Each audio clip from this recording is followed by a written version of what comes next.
নোয়াখালীর হাতিয়ায় দেদারসে চলাচল করছে অনুমোদনহীন স্পিডবোট। এতে জীবনের ঝুঁকি নিয়ে যাতায়াত করতে হচ্ছে এই উপজেলার লাখো মানুষকে। মাঝে মধ্যে ভ্রাম্যমাণ আদালত জরিমানা করলেও থামছে না অবৈধ বোট চলাচল।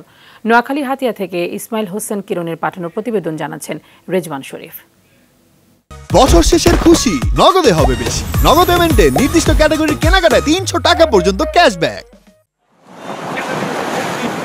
মূল ভূখণ্ড থেকে বিচ্ছিন্ন নোয়াখালীর একমাত্র দ্বীপ উপজেলা হাতিয়া। একদিকে সাগর ও তিন দিকে নদী বেষ্টিত এই উপজেলার মানুষের বড় কষ্টের নাম প্রাকৃতিক দুর্যোগ ও যোগাযোগ ব্যবস্থা। জেলা শহর ঢাকা, চট্টগ্রাম, সন্দ্বীপ সহ বিভিন্ন স্থানে যাতায়াতে প্রায় ৭ লাখ মানুষের একমাত্র ভরসা নৌপথ। প্রতিদিন ৬ থেকে ৭ হাজার মানুষ হাতিয়ার নলচিরা চেয়ারম্যান ঘাট হয়ে জেলা সদর সহ বিভিন্ন স্থানে যাতায়াত করে।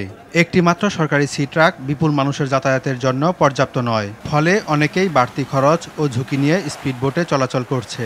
বিভিন্ন রূপ নিয়ে বোট নামায় এই গাড়ির নিয়ম শৃঙ্খলা অবলম্বন করতে আমরা মানুষ দিই ১২ জন বা ১৩ জন, ওরা ১৬-১৭ জনের জন্য দাঁড়ায় থাকে। যোগাযোগ ব্যবস্থার অপ্রতুলতার সুযোগে গড়ে উঠেছে ব্যক্তি মালিকানার স্পিডবোট পরিবহন ব্যবস্থা।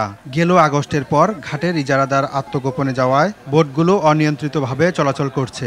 বছর শেষের খুশি নগদে হবে বেশি। নগদ পেমেন্টে নির্দিষ্ট ক্যাটাগরির কেনাকাটায় ৩০০ টাকা পর্যন্ত ক্যাশব্যাক। ফিটনেসহীন ও লাইফ জ্যাকেট ছাড়াই অতিরিক্ত যাত্রী পরিবহন করায় প্রায়ই ইঞ্জিন বিকল ও দুর্ঘটনা ঘটছে।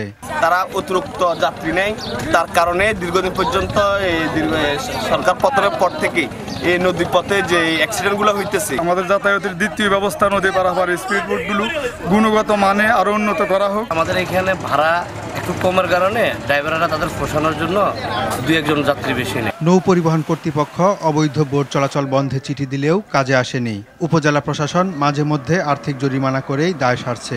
আমরা দেখতে পেলাম যে 2টা স্পিডবোট অতিরিক্ত যাত্রী বহন করছে। সেই ক্ষেত্রে আমরা দুটাকে একটা ৩,০০০ আর একটাকে ১,৫০০ টাকা জরিমানা করে। বিচ্ছিন্ন এই জনপদের মানুষের জানমাল রক্ষায় কার্যকর ব্যবস্থা নেয়ার দাবি স্থানীয়দের। রেজওয়ান শরীফ, RTV।